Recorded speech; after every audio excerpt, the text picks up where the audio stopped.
Hey guys, Chris from Provo Beast Audio Installation, and in today's video we're going to be installing a double-din in the factory location of this 2007 Nissan Altima. Now in this install we're going to show you how to remove this radio. We'll head over to the bench, show you the parts that we're going to need for the install, including the dash kit, wiring harness, and radio. We'll come back here to get everything installed. Let's get started.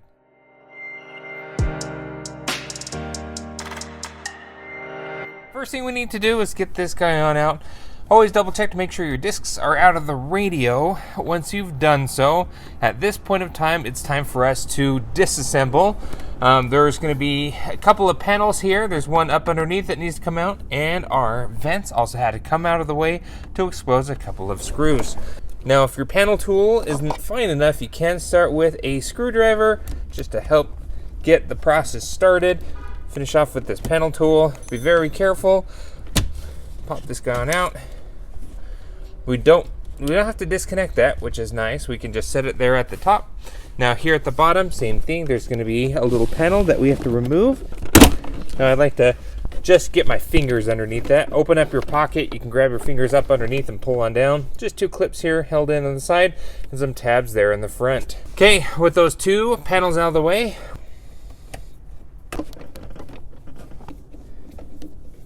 and now give the radio just a good tug. Should unclip, just like so.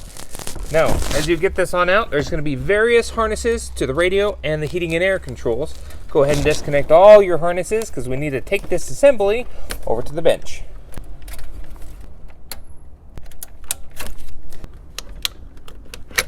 Okay, so we had one main harness on our heating and air controls and a couple various harnesses on the radio. Once we've pulled this on out, let's take this over to the bench and show you the parts that we're going to need for our install.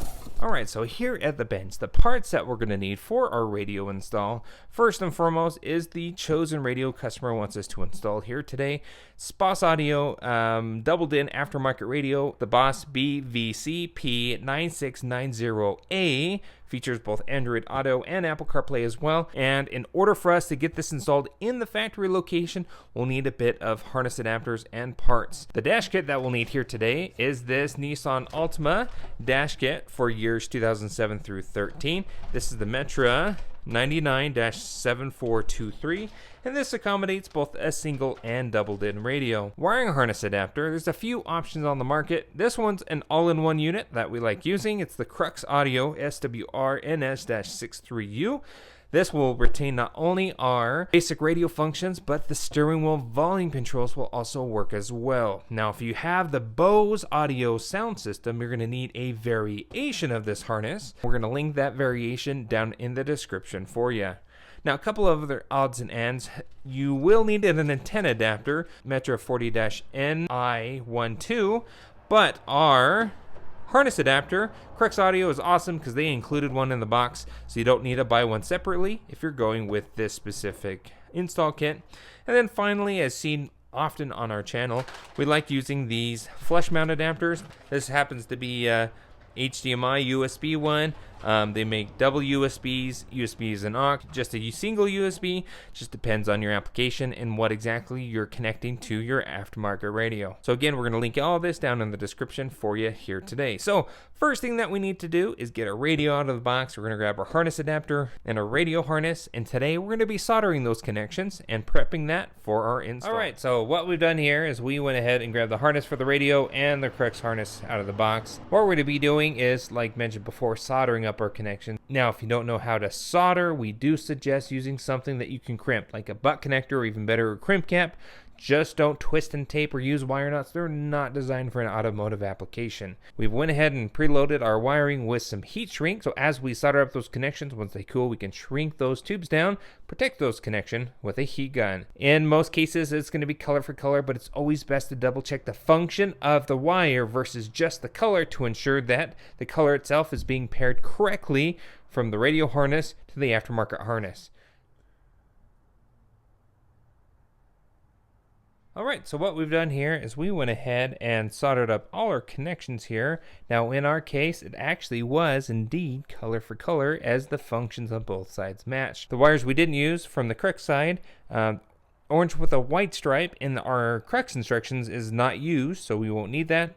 And then brown here is our vehicle speed sense, which our radio isn't compatible with anyways. We added just an extra remote turn on wire off the blue white for an aftermarket amp that we're installing in a separate video. We added an extra accessory just in case we had another accessory. We just tee that in. And same thing with the ground. We also grounded our parking brake green wire because it is a Bose radio. We can simply ground it for that function to work while adding an extra ground. So with all those connections now made, we're going to slip our heat shrink up and over those connections, and we're going to shrink them down with a heat gun.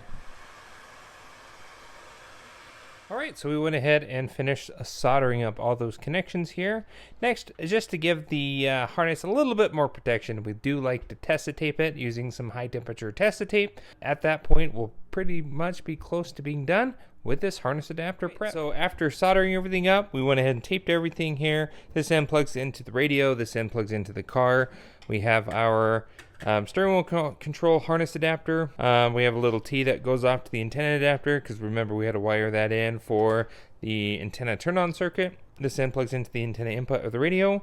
Now we have our ground here. We'll have to ground this separately within the vehicle. Commonly on Nissans, if your ground isn't wire through the harness, or in other words, when you plug this in and you look on the other side, if there's not a wire that actually passes through, older generation Nissans don't have the ground through the main harness. Newer generations, they do, but older ones, like our Altima here today, doesn't have the ground located in the harness, hence why this harness kit comes with a ring terminal, and we'll ground this ring terminal somewhere on bare metal within the dash support inside the radio cavity. So we'll get a little self-tapper and we'll tap this and install this a little bit later on. Factory radio of the Altima actually grounds through the chassis itself when you bolt it in. Sometimes they do also ground through the antenna. It just depends on your generation Nissan. Now, a couple of last things here. Our steering wheel control adapter, simply just from the Crux, plugs into the steering wheel control input of the radio, just like that. We also set our dip switches for our radio. We are a Altima base. We don't have Bose, so we are a base. And it looks like we need to use the dip switch setting 1, which we did, which is 5 through 8 on the harness adapter itself. As we grab it here, 5 through 8, as they're numbered, is going to be off, on, off, off, which we've done that. And then for our steering wheel volume controls is dip switch 1 through 4. We find our Bose here. There it is.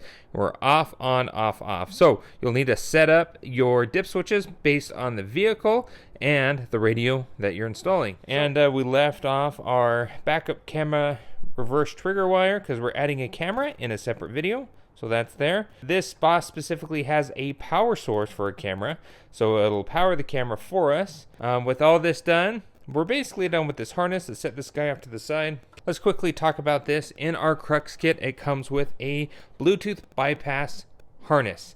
Now, generally speaking, if your radio doesn't have Bluetooth, obviously you won't need this. But if your factory radio did have Bluetooth, we can't retain the factory Bluetooth module, but we do have to bypass it in order for all our functions to work properly with our Altima. So if you have a newer Altima in this generation, you'll need this. And according to our Crux instructions, our Bluetooth module, if we find Altima in this list here, it's right here. If you have the coupe two-door version, it's located the left side of the trunk. If you have the sedan, it's located at the top of the trunk. You simply just unplug the harness that this looks like. You plug that harness in its place, and that's all you have to do. Little bypass harness. So let's set this guy off to the side. Next thing you need to work on is our dash kit. Alright, so we have our factory radio. According to our instructions for our dash kit, the only thing we need off the factory radio is the heating and air controls. Now they're held in with T20 torque screws. Let's go ahead and remove these guys, and then we're done with the factory radio. We can move on to the aftermarket bracket.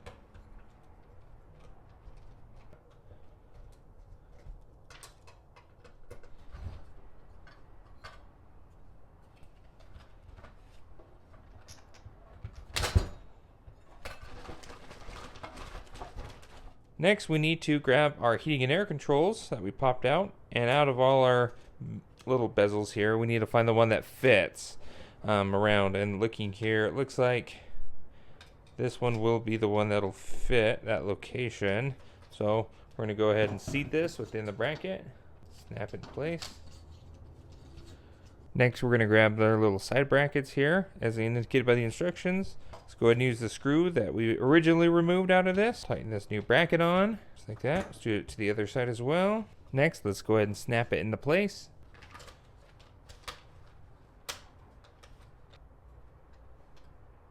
Next here, it already comes with the kind of the center support provision here in case you're doing a single din, but we're doing a double din today. So we do need to cut this guy on out. So using a pair of flush cuts here. Cut that. Let's cut the other side as well.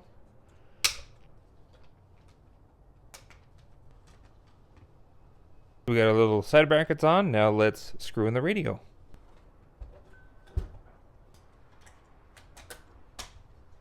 Okay, so we got our screws in on our radio. Got our radio all nice and flush in there.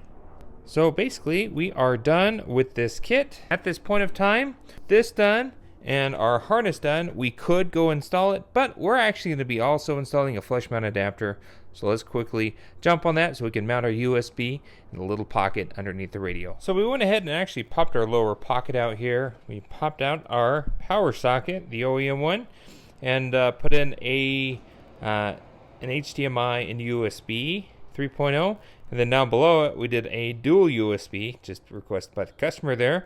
So we have charge down below, and then we have CarPlay, and then HDMI for streaming. They're up above, and we flip this around, got those all glued in there. We just cut about a 1-inch hole to seat this lower one because there wasn't a hole there before. Alright, so we're back here in the car. We are ready at this point of time to get everything reinstalled. Let's go ahead and plug everything in. Now, before I connect the main harness, we need to connect our ground here. Now, there are plenty of bolts and screws and placing in this metal sub dash, and it goes throughout the whole dash. It's a great ground. What we're going to do is use a self-tapping screw with a lock washer, and we're just going to actually create our own here. So we made our own little ground here. Let's get you in really nice and tight so you can see it. Here's your ground. Put a self-tapping screw there. Nice ground location. Again, there's a bolt back there. You could use some of these screw points up there.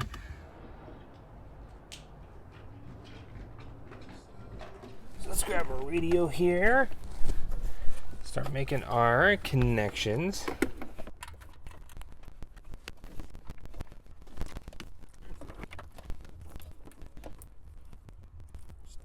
Tuck everything back into the dash.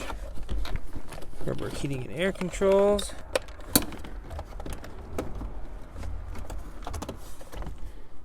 Okay, now before we go any further, we always want to make sure everything's working. So let's turn this on.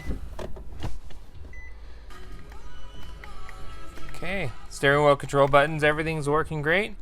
We'll make sure CarPlay and everything else is working here. But at this point of time, we can snap this back into place here.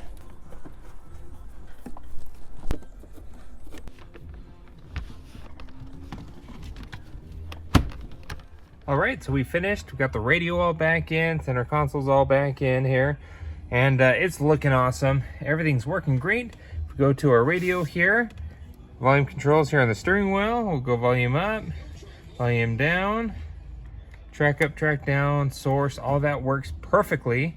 Exactly what we wanted in our install here today. Now, that's about it for this specific install. We did more to this Altima, so if you want to see more install videos like a backup camera here, which works pretty well. We also did an amp and sub install. If you want to see any of those videos, we'll link them down in the description of this one. Thanks again for watching. Be sure to hit the like button if you like what you saw, and don't forget to subscribe. We post great content on the channel all the time, and we will see you in the next video.